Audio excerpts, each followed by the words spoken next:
국민학교를 다녔던 분들 같은 경우에는 달성공원이 그렇게 좋게 보이진 않는다. 왜냐 그러면은 초등학교 6년 동안 소풍을 봄 가을에 2번씩 오면은 6년 동안에 12번 소풍 중에서 거의 80%를 달성공원에 왔거든요.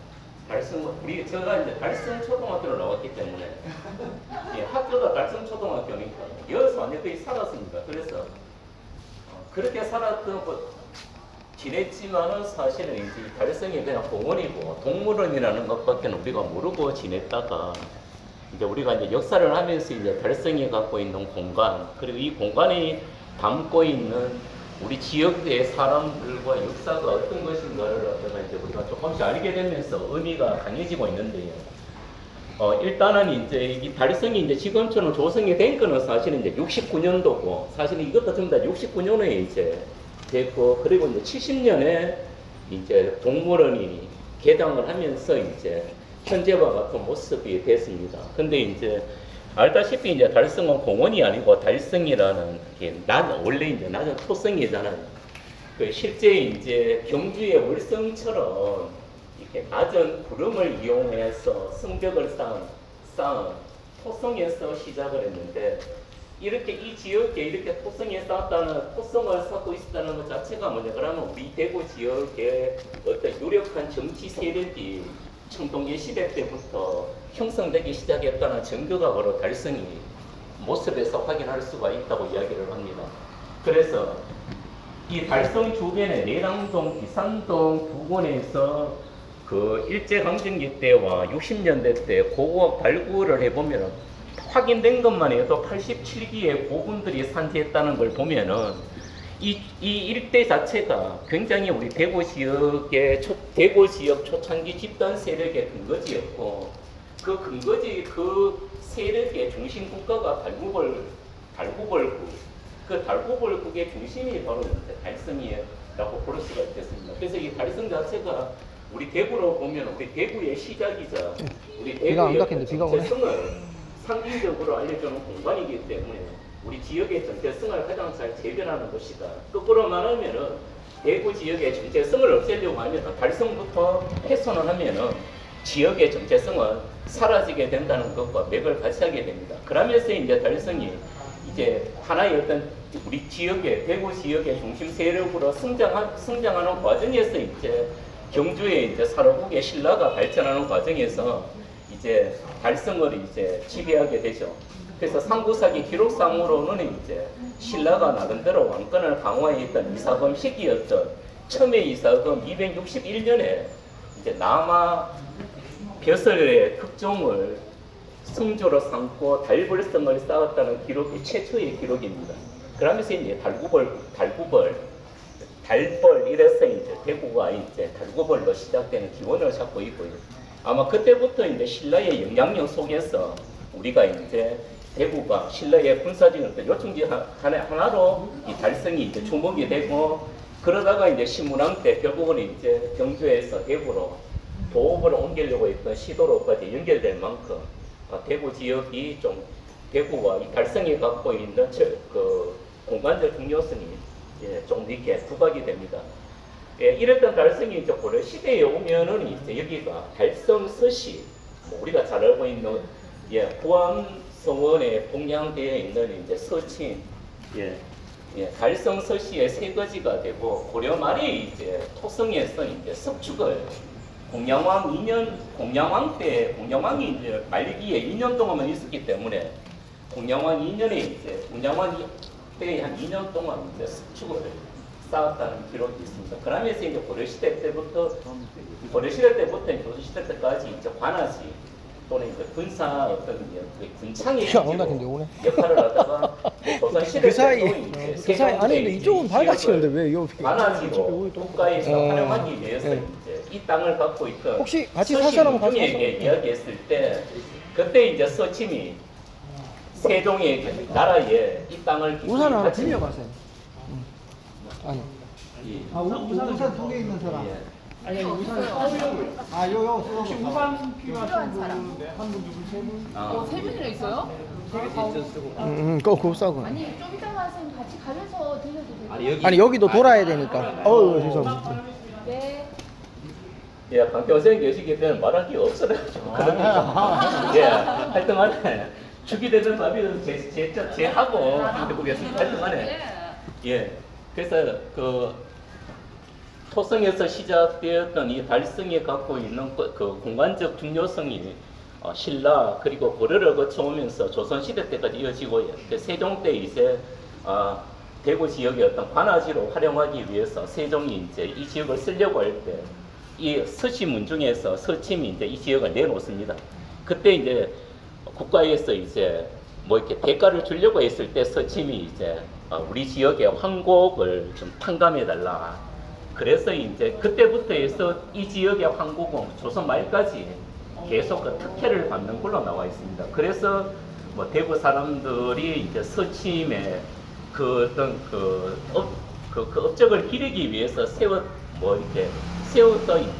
기리기 위해서 1665년에 구암서원에 봉양을 했고, 그리고 뭐 세종대왕이 이제 해화나무를 기념으로 심으라 해서 이제 이 달성공원에 이제 저기 보면 이제 해화나무가 있고요. 확인을 이제 비가 오는데 이제 우리가 어디까지 확인할 것인가를 봐야 됩니다. 그래서 이제 해화나무 있고요.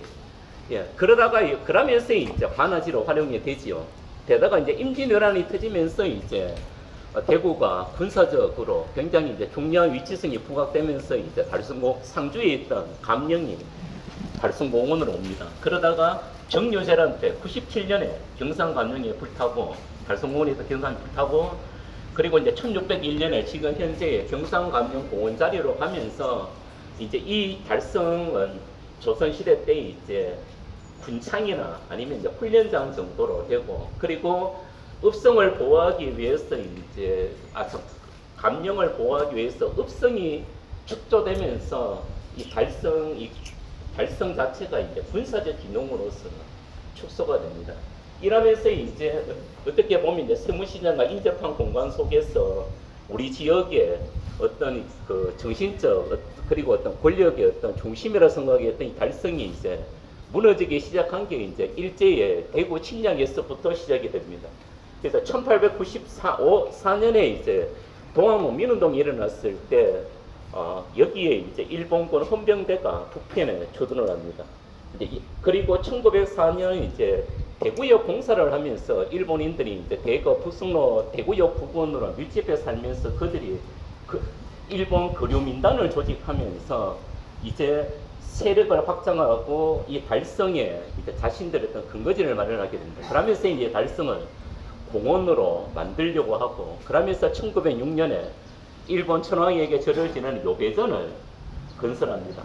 건설하면서 공원화의 시작이 되고, 그리고 이것이 1914년에 대구 신사를 건립하면서 우리 달성이 이제 일제의 침략의 지배와 거점의 중심 공간으로 탈바꿈하게 됩니다. 사진에서 보셨지만은 지금 보시면은 이제 요게 이제 일제강점기 때 달성의 변화된 모습인데요. 우리가 있는 입구에 이제 보면은 우리가 보고 있는 입구가 이제 신사 입구가 되겠지요. 예, 여기가 신사 입구고요. 그리고 여기서 이제 쭉 직선해서 이제 원형이 있고, 그리고 여기에 이제 당군 신사 건물이 있습니다. 예. 여기 지금 요게 지금 요게 이제 성벽입니다. 둘러보는 토성길이고, 그래서 신사의 도리가 바로 이제 요 앞이 요 정도 있었겠지 않겠습니까? 그래서 도리가 있고, 그리고 이제 직선을 따라서 예, 14년에 신사 건물이 완성이 되고요. 예, 그 다음에 이제 일제가 이제 경상감령에 십자도를 내면서 이제 경상감령의 정문이었던 관풍로와 그 다음에 이제 그리고 대구 읍성의 북쪽에 있었던 만경로를 갖다가 이제 지금 현재의 저쪽 편에가 이제 관풍로가 되겠지. 그리고 이쪽 편에 이제 복원했다가 이제 아직까지 복원을 철거했다가 복원하지 못했던 만경로가 이쪽 편에 있을 거예요. 그리고 테니스장 부근에 이제 1940년에 국채 명진관을 짓습니다. 요게 이제 황국 신민화와 내선 일체를 촉진한다는 명목하에 국채 명진관을 짓게 되면서 이제 일제강점기 때 달성 자체가 완전히 이제 우리 지역의 심장이 일제의 침략과 지배의 중심으로 완전히 탈바꿈합니다. 그리고 딱 보면 아시겠지만은 바로 이제 대구의 정체, 대구의 중심인 달성에 바로 대구의 행정 군사의 중심이었던 경상감령의 정문과 업성의 북쪽 막루가 여기에 설치했습니다. 이것도 어떻게 보면은 달성공원 안에 경상감령과 대구 업성을 어떻게 보면 이제 이게 뭐 인질로 잡았다고 해야 되나? 예. 하여튼 그 일제강점기 때 일제가 대구를 완전히 소나기에 쥐고 있다는 것을 상징적으로 보여주는 일제강점기 때 달성의 모습이 아닌가라는 생각이 듭니다. 그래서 이 감령과 업성을 통해서 예, 지역의 중심 관청 자체가 일본 신사 건물 안에 인질로 잡혀 있는 이런 모습을 볼 수가 있고요. 이런 것들에 대한 그 반면에 이런 가운데서 이제 그러면서 이제 달성이 이제 대구역과도 가깝기 때문에 일제가 신사와 더불어서 이제 공원으로 조성하면서 여기가 일제강점기 때 대구의 대표적인 어떻게 보면 랜드마크 관광 코스가 되겠지. 내리면은 무조건 오고. 이거는 뭐 저희들이 우방랜드나 대구 같은 경우도 우방랜드나 다른 공원이 생기기 전까지는 대구 하면은 딱 떠오르는 게 달성공원일 정도로 저희들 서문시장에 보면은 관광버스가 굉장히 많이 서 있었습니다. 그지? 예전에도 보면은. 그건 일제시대 때도 마찬가지였다. 그래서 신사를 중심으로 하면서 일제가, 이 지역, 대구 지역이 자기 자신들이 다스리고 있다는 것을 아마 확실히 보여줄 수 있는 이 신사와 더불어서 감령과 업성의 주 건축물들을 딱 잡고 있는 모습 속에서 당시에 왔던 많은 일본인들은 일본에 대해서 굉장히 우월을 느꼈을 것이고, 우리 지역민들 같은 경우는 굉장히 열발 그 분노의 장소가 되지 않겠습니까? 그러다 보니까 자연스럽게 달성은 또 하나의 저항의 공간이기도 합니다. 그래서 우리가 잘 알고 있는 박상진이 중심이 된 대항광복회가 1915년 음력 7월 15일에 바로 이 신사 건물 앞에서 기습적으로 결성이 되었고, 그리고 1926년 순종의 인산일에 있었던 60만세 운동 때 바로 우리 대구 지역의 학생들이 만경루에 비밀리에 모여서 만세 운동을 불렀을 정도로 어떻게 보면 달성은 침략과 지배의 공간이지만 우리 지역민들에게는 또 하나의 민족운동의 거점으로 활용이 되고요. 그래서 이제 박상진의 어떤 대항광복회가 얼마 전에 이제 주목을 많이 받았는데, 이제 이 박상진은 일찍부터 이제 울산 사람이더라고요. 울산 사람이고 이제 양정고벌을 나왔고, 그리고 이제 판사 시험에 합격해서 이제 평양에 판사로 발령을 받았지만은 일제 시대 때 판사의 의미가 없다 그래갖고 이제 판사직을 때려치우고 이제 독립운동에 투신을 했던 분입니다. 그러면서 이제 1912년에 대구의 그 중부경찰서 앞에 이제 대항광복회의 어떤 군자금 조달과 연락 정보의 거점이 되는 상덕태상이라는 곡물상회를 1912년에 만들거든요. 그리고 여기에 대항광복회가 15년에 결성되니까 3년간의 공백이 있다는 것 자체가 뭐냐 그러면 박상진은 굉장히 일찍부터 상덕태상회를 중심으로 해서 대구 지역에서 활동하고 있었다는 것을 말합니다.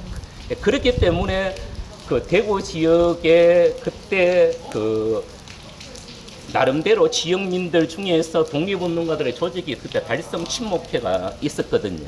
그 달성 친목회가 1908년에 서상일, 그 다음에 그 정운일, 서상일, 정운일, 정운태 이런 분들이 중심이 되어서 결성했던 1908년에 결성했던 달성 친목회가 1910년에 해산을 당하거든요. 그러다가 1913년 1월에 압산 안이 나면서 달성 친목회가 재건이 되는데 그때 박상진이 함께 하거든요.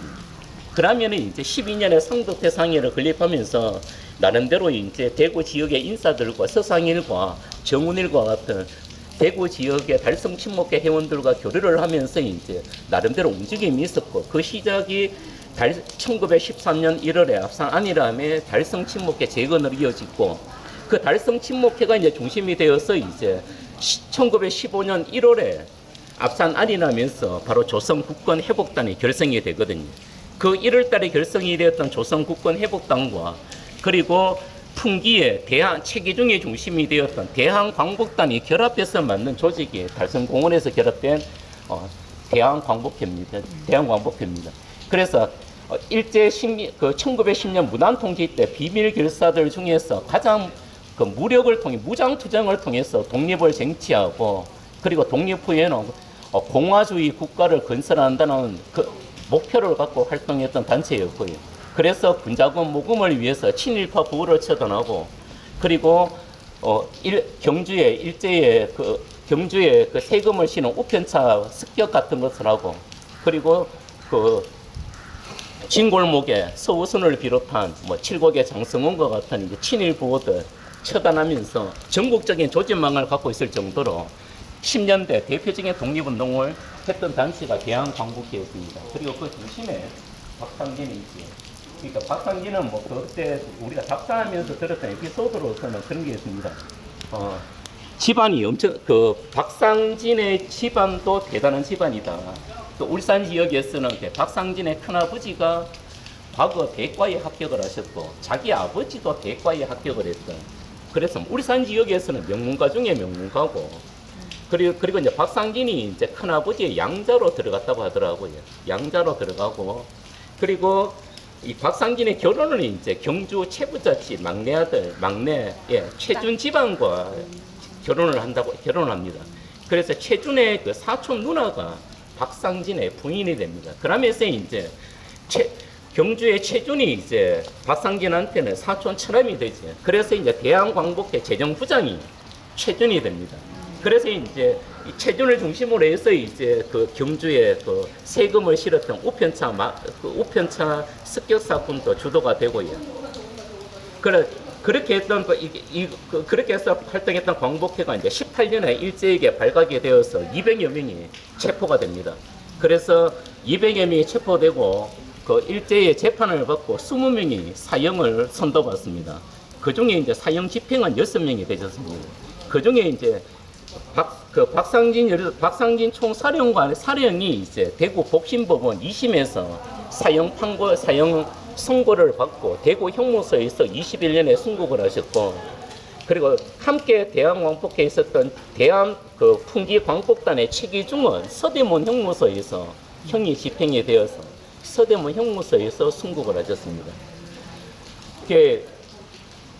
최준이 결혼했던 박상진이 결혼했던 그 최준의 사촌 누나 최부자 집이 만석집이라면은 박상진의 집안도 거의 한 7,000석이 되는 그 정도의 어떤 울산 지역에서는 엄청나게 이렇게 재력이 있는 집안이었는데 실제 시간이 지나면 박상진 집안의 재산은 거의 없다고 합니다.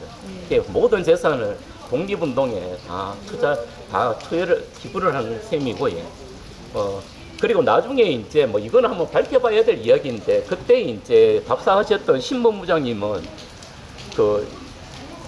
나중에 이제 우리가 해방되고 난 다음에 이제 박상진의 사모님, 박상진의 부인이 이제 사촌 오빠가 되는 최준을 반민특위위원회에 이렇게 재산 때문에 고소를 하는 민원을 제기하는 일이 있습니다. 그래서 두 집안 사이가 박상진이 사망하고 난 다음에 어떤 좀 재산이라든지 이런 것 때문에 굉장히 이제 사이가 벌어졌고 그게 결국은 독립운동을 했던 두 집안이 독립운동의 뿌리를 찾는 친일 반민족행위 위원회에 두 집안이 이제 민원이 걸리는 그런 좀 이렇게 안타까운 사연도 전해지고 있습니다. 그래서 우리가 지금 이 달성에서 확인해야 될 게 이제 우리 달성의 시작이다라는 부분들이 이제 토성을 한번 확인해 봐야 되고요. 이제 제가 말씀드리는 부분이 이제 우리가 그날 답사 오셨던 분들한테 얼마나 메리트가 있을까를 어떻게 한번 생각해 보시고 우리가 비가 오기 때문에 사실은 우리가 지금 이제 하나하나 볼 수는 없는데 일단은 이제 달성 토성을 보면서 이제 이 지역이 갖고 있는 공간에 대해서 한번 볼 필요가 있고요. 첫 번째는 그 다음에 이제 두 번째가 이제 신사와 관련된 거지. 그러면서 이제 앞에 순종 황제가 왔을 때 이토 히로부미와 그 다음에 순정에 심했다는 다이제과 향나무 자체가 눈에 보이는 것 자체가 이제 우리가 두 사람이 기념식수로 심었다고 하던데 뭐 이거는 최근에 연구 결과에 의해서 아닌 걸로 아마 이렇게 되게 정리가 되는 것 같습니다. 왜냐 그러면 이제 다이제카라는 향나무 자체가 이제 20년대 때 나온 품종이고 그때부터 해서 우리나라에 굉장히 많은 고종수로 심었다고 하더라고요. 그래서 나중에 우리가 일제 단체 생산을 할 때 가장 많이 없어진 향나무도 다이제카 이 향나무라는 거. 일제 시대 때 심었다 그래가지고. 감사합니다. 그리고 그 기념 실수를 했다는 것은 일본인이 그 책에 나와 있듯이 그 기록에 심었다고 되어 있는데 그 기록 끝부분에 보면은 나중에 가보니까 없었다라고 기록이 되어 있다고 하거든요. 그러니까 심었다는 것만 보고 뭐 기록했다는 거죠. 나중에 이제 그 사람 기록에는 심었는데 나중에 보니까 향나무가 없더라. 이렇게 되는 겁니다. 예. 그래서 이제 향나무, 그 다음에 이제 뭐 서침이 세종대왕이 이제 세거지를 국가의 세거지를 기꺼이 반납했다는 뜻으로 주는 이제 해화나무. 예. 그리고 이제 우리가 해방이 되고 나면은 이제 이렇게 석조 이상료, 허위선생, 그리고 이제 이상화 시비를 비롯해서 일제강점기 때 민족 그 독립운동가들의 시비가 막 건립이 되거든요. 그러니까 이거 자체가 어떻게 보면은 일제에 의해서 우리가 훼손되었던 달성공원의 정기를 우리가 살리겠다는 의미로 최지우 동상부터 해서 이상화 시비, 허위선생, 이상용 순국비를 상징적으로 달성공원에다가 설치해놓으면서 그 의미를 살리지 않는다.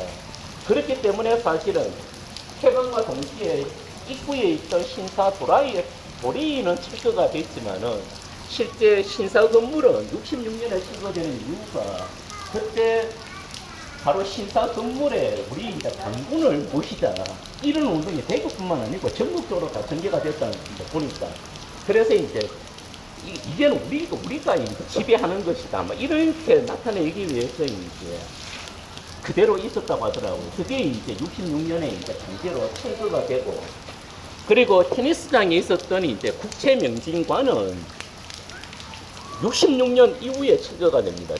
저거는 그 국채명진관은 나중에 이제 대구 시립박물관으로 쓰이고 박물관과 또 시립 종합도서관으로 활용되다가 66년에 이게 건물되고 난 다음에 좀 지나서 이게 건물이 철거가 되고 테니스장에 들어서는데 이제 그 정확한 연도는 저기 잘 모르더라고요.